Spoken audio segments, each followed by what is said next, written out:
What is up, guys? Welcome back to the channel.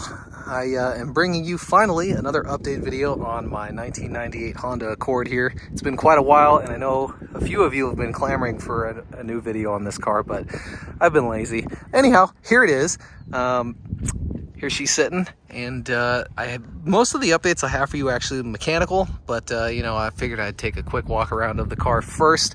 I just washed her this afternoon, so she's looking pretty good. Of course, in the last video I had mentioned that the car was ceramic coated, and it is holding up pretty well, as you might be able to tell. She's looking really good. Still got the nice water beading effect and all of that good stuff from it. And of course, like I have mentioned in the past with this car, it was a single stage paint job, so having the coating on there would definitely help.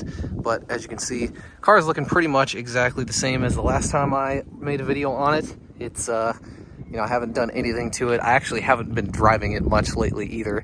This car really does not get a lot of miles put on it. It's kind of just really a sentimental type of thing. So I'm not going to sell it, but I don't end up driving it too much. But anyway, without further ado, let's go ahead and walk around the car. Still sitting on the 17-inch Motegi Racing wheels that I got about a year ago now, that I mentioned in the last video. And yeah, she's still looking pretty good. So let's just go ahead and give you guys a quick walk around. No damage or anything like that to report. This car is, for all intents and purposes, garaged, so it doesn't really tend to see a lot of damage, which is nice. But there you are, guys. So anyways, let's go ahead and start actually under the hood, because like I said, pretty much all the updates I have for you are mechanical. So I'm going to go ahead and pop the hood real quick, and we'll go from there. All right, now that we're under the hood, I'd like to mention the first, or rather the most important thing. In the last video, you may have noticed when I was driving the car that there was this weird like rattle style clunk thing, or a type of noise that was happening with RPM while I was driving the car, and I really could not figure out what it was for the longest time. But I eventually figured it out pretty shortly after I had made the last update video. And basically what was happening is it kind of sounded like a loose heat shield or something like that. But when you were kind of in the middle of the rev range, it was really prominent. And I ended up figuring it out. So of course, you know, when we manual swapped this car, we had loosened all of the motor mounts, and I actually ended up replacing 3 of the 4 motor mounts on this car, just because why not? And I neglected to look in the service manual, and I realized that I had not actually removed the kind of like a plastic tab. It's just basically like a motor mount stop in case the mount, I guess, gets too worn out. It won't just fly off of, the engine won't just fly off the motor mount. It's basically just a plate that's bolted on there. You can actually see that little bolt right there is actually responsible for it.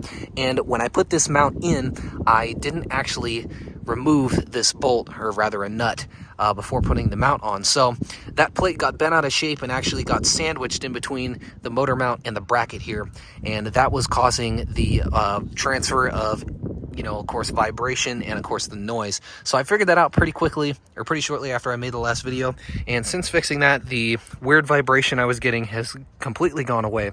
So that was really really nice. That was something that was bothering me ever since we completed the manual swap on the car, and you know, I'm glad I finally figured it out. Another thing I did pretty shortly after that is I put new tie rods on the front of the car, because the boots, I believe, on both sides were pretty much blown out, and I was concerned that the, you know, the tie rod joints were going to wear out, which of course without a boot they eventually will. So anyways, I put 2 brand new tie rods on the car. You might actually be able to see that through the wheel. Yeah, as you can see, we have 2 shiny new tie rods back there, and of course I got an alignment after I put those on. So with that said, the car is driving pretty nice, and I would like to get out of tap to focus here, iPhone. Thank you. All right, sorry about that. But anyhow, like I was saying, I did put new tie rods on the car, and I got a new 4-wheel alignment, of course, after that. So the car is driving pretty much perfectly, and that was one of the other small things that needed to be taken care of. Now, another thing that I did under the hood was I was noticing I was losing some coolant here and there, and I figured out that one of the small coolant hoses, I believe it was this one here, going, I believe, to the throttle body and back, was leaking pretty good. So I ended up replacing that.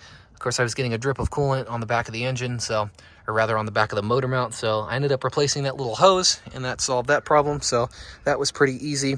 And then shortly after, I also did a seafoam treatment because, as you guys may or may not know, this car burns a lot of freaking oil.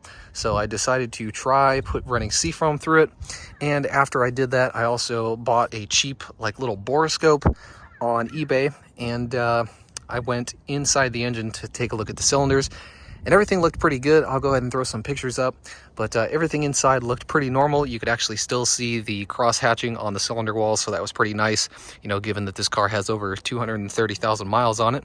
And I also did a compression test on it, and everything checked out okay. It's been a while now, but if I remember correctly, all of the cylinders were about 170, 180 PSI. So that was pretty good. Pretty happy to see that kind of stuff. So a couple of little fixes here and there. Other than that, I haven't had any issues with this car, really. The manual swap went pretty well, and everything else is working pretty well, so haven't had any other problems with it. Now, yeah, that's pretty much it. Of course, like I said, this car does burn a lot of oil, so I do have to keep that topped off, but other than that, mechanically the car is doing pretty dang well. So I'll go ahead and close the hood, and then we'll take a look inside, go inside the interior real quick, and that'll wrap this video up. All right, so we'll walk in the interior now, and there's only really one other thing that I would like to update you guys on, and it was actually something we took care of today.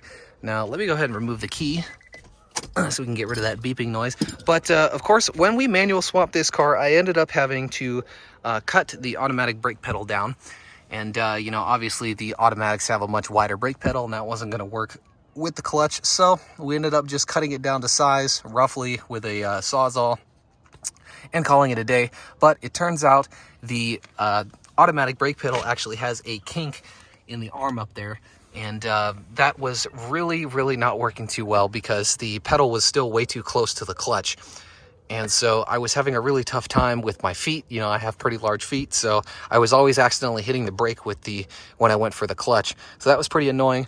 And so me and my friend Jack, who's actually sitting over there, went to the junkyard this morning, and we pulled a manual brake pedal assembly out of a 5-speed 6-gen Accord that they had there, and we swapped it into the car. So as you can see, there is no more kink in the arm there, and the brake pedal is actually where it should be, quite a bit a ways from the clutch. And so now I don't have any problems in that respect. And so that was really something we should have just taken care of about 2 years ago when we did the swap, but it is what it is. It's fixed now, and the car is doing much better with that. That's definitely something that I'm really glad we ended up doing. Other than that, the interior is pretty much the same. As you can see, I just washed the car today, so it is looking pretty clean. But yeah, there you go. Everything else is still the same in here. I'll go ahead and hop inside real quick, and I'll go ahead and start the car up.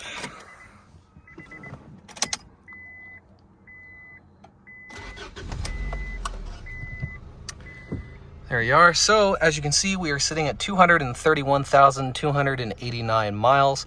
Got a full tank of gas, and also just topped off the engine oil, so we're doing perfect. But that's the mileage update. Again, I haven't really driven it that much. I don't take this car out too often, but you know, it is what it is. Over here, of course, we still have the Pioneer touchscreen radio with CarPlay. That's still working great. That's been in there for 3 or 4 years now, so that's pretty cool. And we also still do have the scan gauge down here because my temperature gauge works when it wants to, which was a result of swapping it over from the manual swap. But there you have it. Everything else is in good shape here.